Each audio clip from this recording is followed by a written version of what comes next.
Assalamualaikum warahmatullahi wabarakatuh. Kawan, sebelum Anda memulai aktivitas hari, kita ikuti kajian syarat hikmah Dialog Fajar. Assalamualaikum warahmatullahi wabarakatuh. Alhamdulillah kawan, pagi hari ini senang sekali saya Fitriana Ayu kembali di program Dialog Fajar kerjasama dengan Pesantren Al-Quran Nurul Falah Surabaya. Di studio sudah hadir Ustadz Mim Saiful Hadi. Assalamualaikum Ustadz Mim. Waalaikumsalam warahmatullahi wabarakatuh. Alhamdulillah, sehat ya Ustadz ya? Sehat, luar biasa. Allahu Akbar. Masya Allah. Ini saya senang Ustadz, pagi-pagi itu Ustadz. Iya, saya juga lebih senang. Oh gitu ya Ustadz ya. Selain kita bisa belajar, juga bagian dari silaturahmi ya Ustadz ya. Oh iya, benar sekali. Alhamdulillah, sangat semoga benar, tidak terputus ya Ustadz ya. Iya, betul.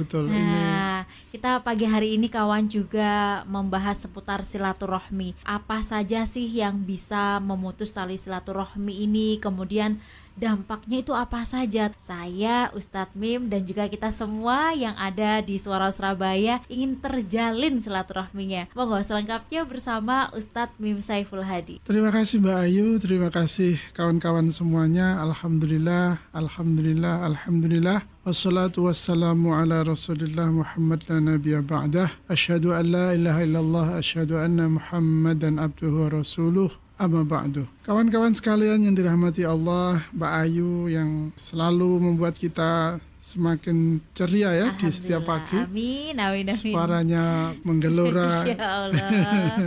Ini loh nikmatnya silaturahmi itu gitu ya Ustaz ya. Iya, bisa saling bertegur sapa ya, saling memuji, saling memberi kabar baik. Ini kan pasti membuat kita semakin bersemangat ya. Betul. Dan memang pagi hari ini saya akan mengajak kita semua di dalam suasana penuh bahagia ini. Kita bicara, kita bertaut hati, kita mengkaji ajaran-ajaran Nabi yang mulia bagi kita. Sungguh kita memang harus bersyukur, selalu bersyukur bahwa kita ini dipilih oleh Allah masuk dalam agama Islam atau sebagai Muslim. Atau kemudian meyakini bahwa ajaran kita ini diberikan, diajarkan oleh Nabi kepada kita sungguh untuk memuliakan manusia. Pada dasarnya, kalau kita pernah belajar di sekolah dulu tuh kan, manusia ini kan pada dasarnya kan makhluk sosial ya, yang secara alamiah tidak bisa manusia ini hidup sendiri tanpa orang lain. Sebaliknya, kalau ada manusia ini berinteraksi dengan orang lain, maka akan menimbulkan ketentraman, ketenangan, kebahagiaan manusia tersebut. Pribadinya kan jadi bahagia, jadi tenang.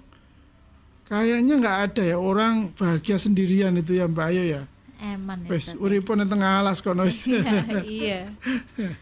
Ya memang ada sih kalau kita lihat beberapa tayangan, tetapi kan itu hanya eksperimen waktu tertentu ya. Kapan itu saya lihat ada orang memecahkan rekor hidup dalam gua sekian ratus hari. Nah, itu kan.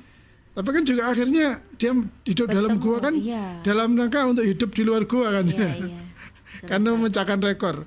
Berarti ingin diakui keberadaan dirinya kan oleh orang lain. Nah, jadi sesungguhnya manusia memang tidak bisa hidup sendiri tanpa orang lain. Nah, di dalam menjalankan dimensi kemanusiaannya itulah ajaran Nabi kita, ajaran agama kita menyebutnya dengan silaturahim. Agar hubungan antar manusia ini terjalin dengan baik.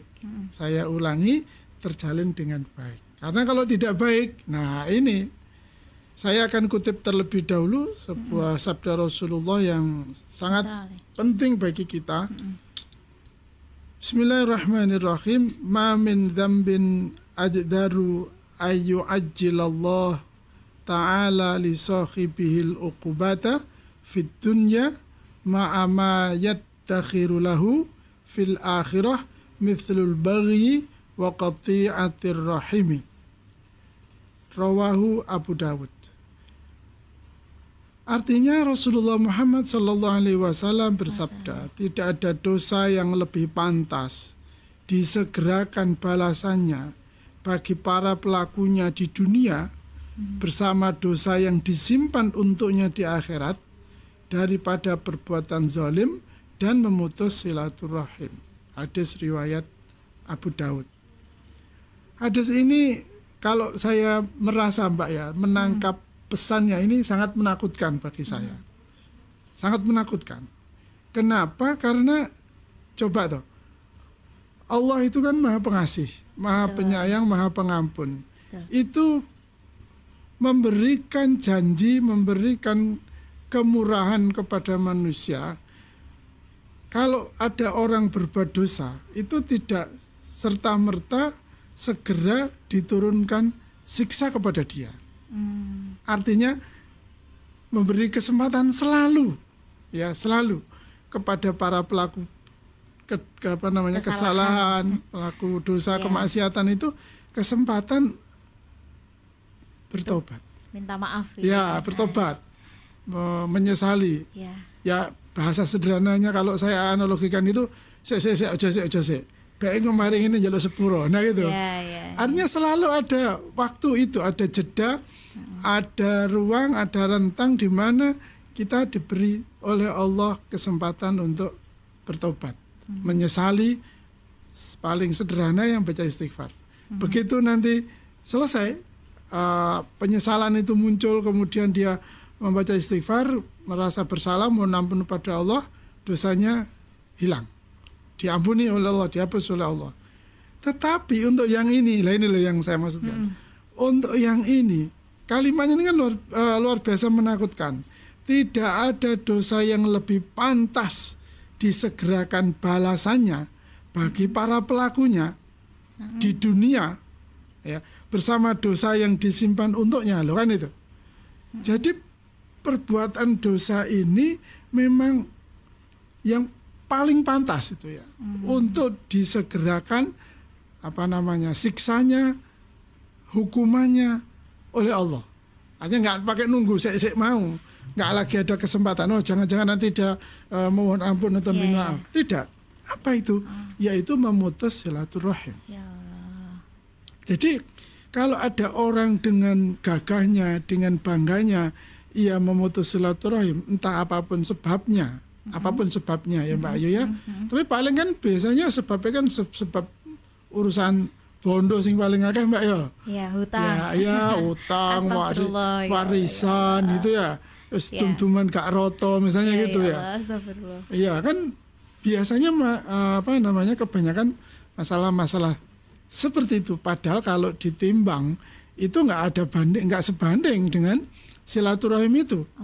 Karena silaturahim itu sekali lagi kembali ke awal tadi bahwa ini kita, ini manusia ini, kita ini. Nah, kalau kemudian ada orang itu memutus silaturahim, maka dialah yang pantas. Dosa itulah, pelanggaran itulah, kemaksiatan itulah yang paling pantas disegerakan oleh Allah mendapat siksanya. Ya Allah, na'udzubillah. Na'udzubillah min dzalik ya Mbak Ayu ya. Ustaz. Kenapa? Loh ini masalah yang harus kita pahami bersama. Ada si Ahmad dan si Abdullah lahir dari rahim yang sama. Misalnya begitu. Ahmad dan Abdullah lahir dari rahimnya Aminah, Ibu Aminah misalnya gitu. Itu kan atas kemurahan Allah. Sebuah peristiwa besar kan, bahwa Ibu Aminah mengandung Abdullah. Ibu Aminah mengandung Ahmad. Ibu Aminah kemudian melahirkan, membesarkan, merawat, mendidik keduanya hingga dia besar. Tetapi begitu dia besar, kan menjadi tetapi. Semua perjuangan, pengorbanan dan sebagainya yang telah dikeluarkan oleh ibunya dan dirinya sendiri ketika masa kecil itu putus, hilang begitu saja ketika mereka telah dewasa dan punya perkara. Sehingga perkara itu seolah-olah menjadi lebih berharga, lebih baik, lebih apa saja dibanding silaturahim, persaudaraan yang telah terjalin sebelumnya. Yang sekali lagi antara Ahmad dan Abdullah tadi menjadi saudara bukan atas kemauannya loh, itu atas kemurahan dari Allah. Lah maka dari itu, kawan-kawan sekalian yang dirahmati oleh Allah, saudara-saudara yang telah Allah pertemukan dengan kita ini, jangan sampai kita memutuskan, jangan sampai. Sekali lagi, penyebab putusnya silaturahim itu yang paling banyak Mbak Ayu, masalah bondo wis. Wis masalah bondo. Gak podo tum-tumane saham, misalnya gitu. Mbak Ayu punya perusahaan 9, itu punya anak 7, misalnya gitu Mbak Ayu. Amin Mbak Ayu. Amin 9. Ya Allah. Kok kebanyakan ya Ustadz ya? Iya. Kemudian sisa perusahaannya mau dibagi kepada siapa lah? Kalau ini tidak terima satu sama lain, akhirnya kan berebut dan kemudian saling memutuskan silaturahim. Dari situlah kemudian azab bala dari Allah akan turun kepada orang-orang tersebut. Siapa yang mendapatkan bala atau azab? Ya yang memutuskan silaturahim itu. Karena dia telah merusak hubungan. Bahkan dia telah memutuskan hubungan itu. Karena dengan begitu, dari yang sebelumnya itu kasih sayang, perhatian yang terjalin, akan berubah menjadi permusuhan. Dan celakanya kan terus sampai kepada anak, oh jangan pada dia, jangan pada itu yang menyakiti bapak saya, misalnya begitu. Itu yang dulu merebut hak waris kita, misalnya begitu. Sehingga mestinya yang terwariskan itu adalah kasih sayang, persaudaraan, tetapi malah sebaliknya justru menjadi permusuhan, kemudian sakit hati dan rasa benci. Nah oleh karena itu kita harus menjaga hubungan silaturahim di antara kita semuanya. Bagaimana caranya? Kan itu Mbak ya. Tapi sebelumnya Ustadz, itu caranya ya Ustadz ya. Tanda-tandanya itu seperti apa Ustadz kalau kita itu memutus silaturahmi? Apakah saya tidak menyapa Ustadz Mim itu juga bagian tandanya gitu Ustadz?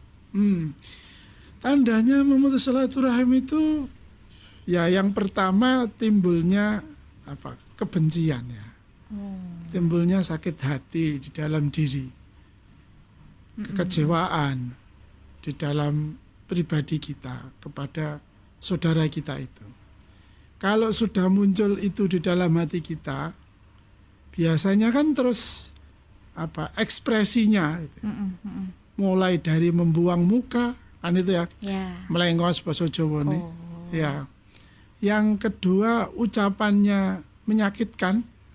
Jadi pilihan katanya atau diksinya itu selalu tidak enak didengar itu. Kemudian kalaupun pilihan katanya baik itu aksentuasinya ya, nadanya itu ya, tekanannya ya, sengol itu ya. Yo, yo ini kan ya baik, tapi kalau itu yo itu kan menjadi masalah kan itu ya. Iya. Ya apa? Itu kalau ya apa? Itu. Nah, itu kan tanda-tanda bahwa benih dari rasa jengkel, benih dari rasa benci itu sudah muncul dalam diri kita, dalam diri setiap orang yang akan mengarah kepada putusnya silaturahim. Yang kemudian setelah itu muncul, setelah itu tidak segera dihapus ya Mbak ya, segera diluruhkan, segera ditinggalkan, segera diampuni, maka selanjutnya akan terjadi, yang akan terjadi adalah hilang kepercayaan. Wis ojo percaya kon. Omong sampai wanen gak katene, misalnya begitu. Iya. Nah, kalau sudah tidak ada kepercayaan, alamatnya lebih jelas itu, lebih jelas alamatnya bahwa sudah akan di ujung itu putusnya silaturahim itu. Kemudian yang ketiga, tindakan menyakiti. Apa saja kalau sudah tindakan itu sekarang sudah banyak macamnya kan Mbak Ayu ya. Kalau sudah sampai pada sebuah tindakan, maka yang terjadi itu kan lebih dari sekedar ucapan, lebih dari sekedar kata-kata, lebih dari sekedar sikap, yang kemudian buah dari atau akibat dari tindakannya itu tidak saja mengenai kepada pribadi orang tersebut, tapi juga bisa pada keluarganya atau orang-orang terdekat yang ada di sekitarnya. Yang dari situlah kemudian memperluas rasa permusuhan di antara keduanya itu. Nah, ini yang kita takutkan. Karena kalau sudah begitu sulit biasanya. Apalagi kalau misalnya pas lebaran gitu, kayak yang beberapa waktu yang lalu gitu kan ya. Mas yo teko gak sopo-sopoan misalnya gitu ya. Kalaupun podo teko nih minggir mojok dewe-dewe, ya Allah. Satu di pojok kanan, satu di pojok kiri, sama-sama ngerasaninya, lo kan itu. Tapi kalau ngerasani kan mesti nggak sendirian toh, Mbak. Iya. Kan ngejak orang lain, lo kan begitu maksud saya. Sehingga dosanya kan jadi lebar itu, iya. nambah kan. Sehingga kubu permusuhannya itu menjadi semakin lebar. Iya bener aku yang ngono tiba ya gitu. Misalnya gitu kan, saling mengompori gitu. Oh makanya dihubung-hubungkan akhirnya.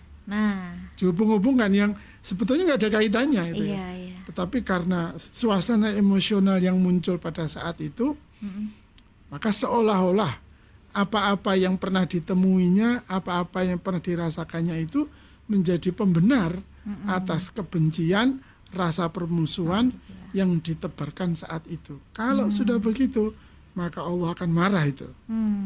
Seandainya Mbak, ini di hadis yang lain juga Rasul juga menyampaikan, seandainya pada saat seperti itu terus meninggal itu ya Mbak Ayu ya. Astagfirullah. Na'udzubillah min dzalik ya. Meninggal, itu antrian hisabnya itu ditunda itu. Ya Allah. Ditunda itu. Sebentar itu biar ketemu sama saudaranya dulu itu. Gimana, damai nggak itu? Misalnya begitu. Jadi luar biasa Nabi kita memperingatkan kepada kita bahwa persaudaraan, silaturahim itu aset yang besar. Ya, itu aset yang sangat berharga. Itu kebaikan yang tinggi nilainya. Sehingga jangan sekali-kali kita menelantarkannya, walaupun kita disakiti, walaupun kita dikecewakan, walaupun kita dicueki, misalnya gitu Mbak Ayu. Iya. Tapi justru itulah kesempatan kita, namanya melakukan silaturahim, menyambung kasih sayang. Kalau sudah ada perasaan, aduh aku kok dicueki yo, terus kemudian kita malah menjauh, ya berarti nggak silaturahim. Sekalipun ketemu duaan yo, sekalipun ketemu duaan, tapi nggak nyopo, tapi gak guyu, tapi gak tertaut hatinya, ya sayang sekali itu. Karena silaturahim itu ketinggian nilai ibadahnya ya ketika dia dikecewakan, ketika dia disakiti, ketika dia dicueki, dia masih terus aktif untuk menyapa, mendatangi, mengunjungi, menjaga agar tetap hubungannya selalu baik. Kenapa? Sekali lagi, ini aset yang sangat berharga. Ini nikmat yang sangat besar. Saya bersaudara dengan Mbak Ayu, pasti tidak karena kemarin saja kita ketemu, tapi pasti ada peristiwa-peristiwa sebelumnya, misalnya begitu ya, yang membuat dua orang ini bersaudara, dua orang ini menjalin hubungan persaudaraan.